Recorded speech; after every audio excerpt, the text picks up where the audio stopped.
How to start a speech. Welcome to trick number 6. Start by introducing yourself.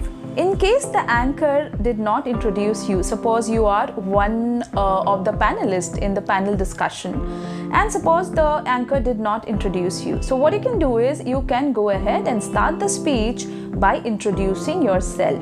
If you are already introduced, then you can start with thanking the anchor. Something like, thank you for the wonderful introduction. Then you can add on to your further introduction or maybe your story. Then you can go ahead, right? Always speak in a chronological order. You have to keep in mind that it has to be relevant to make it interesting, personal, impactful and passionate. It's very easy to do because it is you, right? You can very much connect to your personal story, and so the audience will. For example, suppose I'm talking about confidence on stage.